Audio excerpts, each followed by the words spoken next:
They thought she was just another black woman walking alone, another stop to fill the silence with authority. But within 3 minutes, they would make a call that would end their own careers. And it all began with a simple, calm, deliberate request. "I'd like to make a phone call."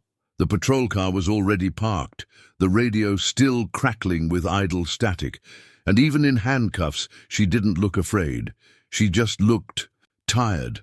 Atlanta heat hung thick in the air. Children laughed in the distance. A sprinkler clicked rhythmically across a front yard. But on this sidewalk, time slowed. 2 white officers. 1 woman, blue summer dress, neatly pinned hair, badge from a hospital clipped to her bag. "Good afternoon, ma'am. ID and hands where we can see them. May I ask why I'm being stopped?" No answer. There's never an answer. 1 officer moved in, cuffs ready. "You have the right to remain silent." She exhaled, a sound closer to disbelief than fear. "My name is Amara Lewis. I'm a trauma nurse. My badge is right there." They didn't look. They didn't care. The cold snap of the metal echoed louder than the siren. Her bag fell. Phone slid down the concrete.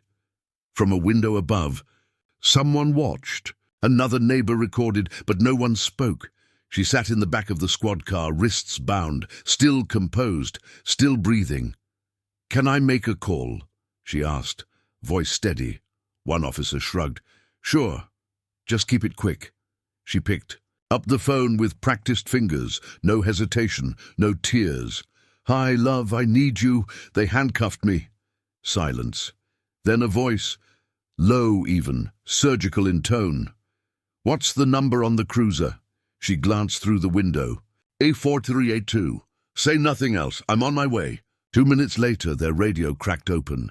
"Unit A4382, terminate your action immediately. Order from the State Attorney General's office." Both officers froze. "Dispatch! Repeat!" "Release the woman immediately." Her eyes met theirs. No triumph, no panic, just certainty. A black government vehicle pulled up across the street, and in that moment, they understood. Some phone calls don't ask for justice, they deliver it. The clip was only 42 seconds long. Shaky. Vertical, a woman in a summer dress, calm but cuffed. A voice behind the camera. She didn't do anything. They just grabbed her. By the time the sun had set, the video had 1.3 million views. By morning, 7. By noon, 15. Hashtags trended, journalists called, and Atlanta PD scrambled. The precinct tried to stay quiet. No names, no details, just a sterile statement. "We are reviewing an interaction between 2 of our officers and a civilian. At this time, there is no indication of wrongdoing." But the internet didn't wait, and someone recognized her, Amara Lewis, trauma nurse award recipient for her work during the COVID-19 crisis, guest speaker at the State Health Summit, and, more importantly, wife of Elias J. Lewis, Deputy Attorney General of Georgia. That changed everything. Inside the governor's office, a crisis meeting was called. "We need to get ahead of this. It's already ahead of us." Can she be reasoned with? She doesn't. Want revenge? That's what terrifies me. At Atlanta PD, officers started whispering. Some defended the 2 men. They were just following procedure. Others shook their heads. No, they were following assumption. Meanwhile, Elias Lewis didn't speak to the media. He didn't need to. A single press release from the Attorney General's office hit every newsroom at once. All individuals, regardless of uniform or status, are accountable under the law. An internal misconduct investigation has begun. The Lewis family will not be silenced. Networks ran side-by-side footage. On the left, Amara cuffed. On the right, her giving a CPR lecture on the hospital floor just a week earlier. The contrast was brutal, undeniable. She wasn't just a citizen. She was a servant. She'd saved lives. And the city had treated her like a threat. At the precinct, the 2 officers, Mason and Kruger, were placed on administrative leave, with pay, But inside the building, the walls were cracking. An anonymous letter was sent to local media. Subject line, "This wasn't the first time." In it, 3 previous complaints against Officer Kruger, 2 dismissed, 1 missing. The reporter, who received it, posted a single sentence: "We're not dealing with a mistake, we're dealing with a pattern." That night, Amara finally made a public statement. Standing on the steps of her hospital, still in scrubs, flanked by nurses and patients, she said, "I wasn't shocked to be handcuffed. That's the worst part. I was prepared for it. But, no, I'm done preparing. Now we demand more." Behind her, silence, then applause, then tears. Because everyone watching knew she wasn't just speaking for herself. She was speaking for everyone who didn't have a voice on the other end of the phone. 3 days after the video went viral, the police union held a press conference. 4 podiums, 6 flags. 1 spokesperson with a rehearsed smile and a folder full of denials. "We urge the public not to rush to judgment. Officer Kruger and Officer Mason have exemplary service records. The situation was misinterpreted, not malicious." Behind him, a slideshow began. Bodycam stills, clipped out of context. Images of Amara refusing to show her ID, or so they claimed. No audio, no timestamps, just enough ambiguity to cast doubt. It worked, briefly. Morning talk shows picked up the narrative. Was it racism or routine? Did emotions distort perception? But by afternoon, the damage control strategy collapsed. Amara released the full, unedited cell phone footage, recorded automatically from the moment her phone hit the ground. Every word, every silence, every refusal to answer her basic question: "Why am I being detained?" And then came the folder. Amara Lewis, no longer silent, submitted a formal complaint to the State Ethics Board, along with a 43-page file titled "Documented Misconduct and Internal Obstruction, Officers Kruger and Mason." Inside, 5 prior complaints, 2 open investigations that had been temporarily closed, a pattern of targeting black civilians during low-traffic patrols, a whistleblower statement from a retired officer who once partnered with Kruger and called him a ticking time bomb with a badge. Suddenly, the narrative shifted again. News anchors turned colder, politicians stepped back, and the police chief, under pressure from the mayor, issued a stark public address. "We no longer stand behind these officers. We will cooperate fully with the Attorney General's office." But behind the scenes, pressure mounted. Amara's hospital began receiving threatening calls. Online trolls shared her home address. A campaign formed, "Restore Officer Mason," organized and funded by a fringe political group. Her inbox filled with messages, some support, others venom. "You're tearing down good men." This is why people hate the justice system. One night, Elias found her sitting at the kitchen table, staring at her phone. She looked up, eyes steady. "They think I'm afraid of being alone in this, but I've never been more surrounded in my life." "You want to stop?" he asked. She shook her head. "I want them to know what it feels like to be recorded, to be questioned, to be exposed." Outside, cameras flashed. Inside, her resolve hardened. They had lawyers, she had proof. They had a union, she had the truth, and the public was finally listening. By the end of the week, Amara Lewis was no longer just a local headline. She was the face of national morning shows, front page of the Washington Post, invited to speak at a congressional hearing on law enforcement misconduct. But visibility isn't the same as safety. Each appearance brought more threats. Each truth told sparked another backlash. News vans parked outside her house. Commentators dissected her tone, her marriage, her wardrobe. Online, some called her brave, others called her dangerous. One headline read, "The most feared woman in Georgia, law enforcement, and she doesn't wear a uniform." But the real fear wasn't coming from the public, was coming from behind polished doors in marble buildings. An offer was made, confidential, polite, veiled in respect. A state senator, neutral in public, partisan in private, arranged a meeting. She sat across from Amara and Elias in a quiet conference room, far from cameras. "You've made your point," the senator said. "Now let us fix this internally, quietly. No trials, no firings. We'll implement reforms." Off the record, Elias leaned forward. "You mean bury it, soften the headlines, protect your donors?" The senator didn't flinch. "I mean, avoid war. Institutions don't survive with public executions, even of bad actors." Amara sat still, then stood. "You think this is about revenge? It's not. It's about structure, and you don't fix rot with silence." She walked out. 2 hours later, she made a live statement from the steps of the courthouse. No lawyers, no entourage, just her. "They asked me to accept a settlement, to keep it quiet, to let the process play out. But there is no process if the people can't see it, so I say no. We go public, we go federal, we go all the way."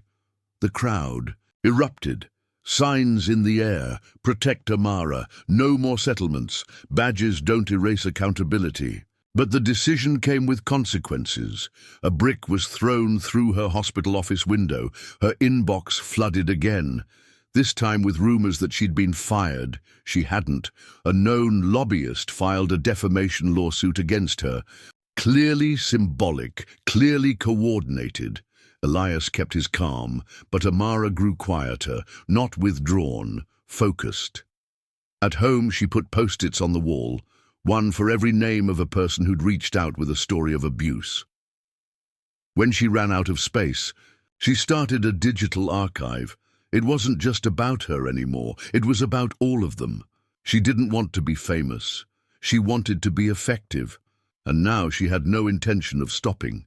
The leak came from inside, not from a whistleblower hotline, not from a hacked file, but from a detective, Black, late 40s, 22 years on the force. He walked into a newsroom, dropped a sealed envelope on the desk and said, "Make sure the public sees what we've seen for years."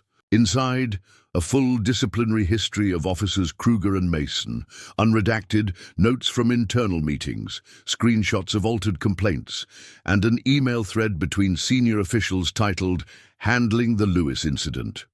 One line stood out: "We can't afford a spectacle. If necessary, she folds, or we make her fold." It was over. Within hours, national outlets published exposés. One by one, the cracks widened.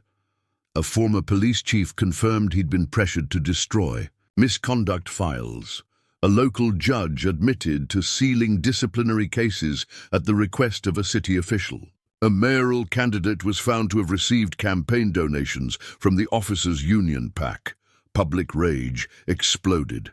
Protests turned into occupation. Courthouses surrounded.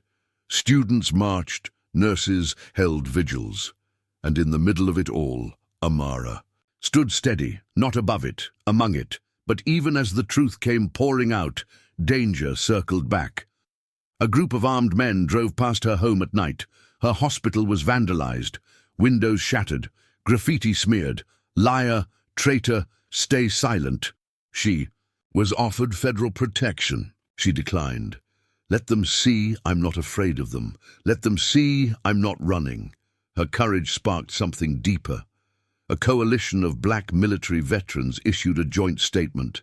"We didn't serve to protect institutions that fear accountability. We stand with Amara Lewis." Celebrities spoke, survivors came forward, and then someone unexpected. Officer Marisol Vega, Latina, 10 years on the same precinct, partnered once with Kruger. She called a press conference. "I was told to keep quiet, told my job depended on it, but silence is just complicity with better lighting." She handed over her badge and her files. It was the final blow. The governor launched a statewide investigation. The Attorney General called for federal oversight of police misconduct cases, and Officer Kruger was arrested, not just for misconduct, but for obstruction, falsification, and perjury. Mason fled the state. He was found in a cabin in Tennessee. He claimed he feared for his life. No one came to his defense, but Amara didn't celebrate. She returned to her hospital, checked on a patient, then walked to the mirror in the break room. She looked tired. She looked like the woman they tried to erase. But most of all, she looked undefeated. The courtroom was smaller than people imagined. No grand pillars, no sweeping staircases, just wood, fluorescent lights, a silent jury. Amara sat in the front row, no press beside her. She wore a simple grey blouse, no makeup, no armor. Kruger's trial had begun. His lawyer spoke of stress, of misunderstanding, of an unfortunate incident gone viral, but the evidence was a wall, the unedited footage, the sealed documents, the testimony of 3 former officers, and then came Amara. She stood, walked slowly to the witness stand. For a moment she said nothing, just looked at him, at the man who'd thrown her against a car without cause, without hesitation. "I'm not here because of what he did to me. I'm here because I've seen what happens when we let these men walk away."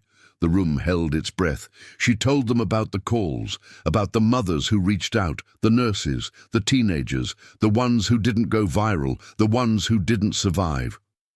"This is not justice for me. This is justice because of me. That's the difference."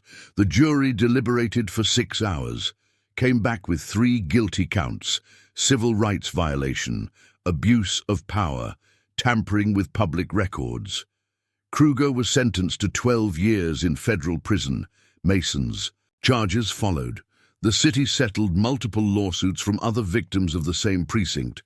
But outside the courtroom, something bigger happened. A bill was introduced in the Georgia State Assembly, the Lewis Act. Mandated public access to police disciplinary records, created an independent civilian review board with enforcement power, required implicit bias training in all precincts annually. It passed with bipartisan support, a rare moment of clarity in a deeply divided House. Amara didn't attend the signing. She was at her hospital, holding the hand of a patient coming out of surgery. One reporter asked later, "Don't you want to be there for your victory?" She smiled gently. "The real victory is that I can go back to work and not wonder who's waiting outside." But healing is not linear. There were nights when she still checked her locks twice, still looked twice at patrol cars, still scanned parking lots before walking alone, not out of fear, out of memory. Elias saw it too, sat beside her one evening, silence between them. "I hate that it happened to you," he said. She shook her head. "I hate that it keeps happening to others." He reached for her hand. She didn't pull away, because some fights don't end with sentences. They end with decisions. To stay visible, to stay vocal, to live loudly in a country that tried to make her disappear, and that, more than any verdict, was the beginning of something lasting. It was spring when they unveiled the plaque, a small bronze rectangle mounted on the side of the hospital where Amara still worked. No ceremony, no ribbon cutting, just a few nurses, one city official, and a line of text, "In honor of Amara Lewis," foreseeing what others looked away from and refusing to stay quiet. She didn't attend the unveiling. She was in the trauma bay, performing CPR on a boy hit by a drunk driver. But later that night, walking home with Elias, she paused in front of the plaque, looked at it, then looked away. "I don't want to be remembered for being hurt," she whispered. "I want to be remembered for what came after, and what came after. A city council vote to permanently ban sealed misconduct files. The first black woman elected police commissioner in Atlanta's history, who cited Amara as her reason for running. A surge in civilian oversight groups nationwide, many naming their chapters after the Lewis standard. In classrooms, her story became a case study. In trainings, her footage was mandatory viewing, not for shame, but for accountability. Amara never ran for office, never wrote a book, never joined a foundation. She just kept showing up. At the hospital, at town halls, at small untelevised hearings where real change begins. Years later, a young nurse asked her, "Was it worth it?" Amara didn't answer right away. She walked the student down the hallway, stopped in front of a framed photo. A girl, maybe 6 years old, holding a sign that read, "My mom said I can be loud too." She smiled. "Ask me again in 20 years. But today, yes." Across the city in a training room at the police academy, a cadet raised his hand. "Why do we study this case so deeply?" The instructor, a black woman in uniform, answered without hesitation. "Because systems don't break on their own. People have to push." In that quiet shift, from headlines to handbooks, from viral to vital, Amara's legacy lived on, not as a victim, not as a symbol, but as a woman who proved that one voice, properly placed, can collapse the weight of silence.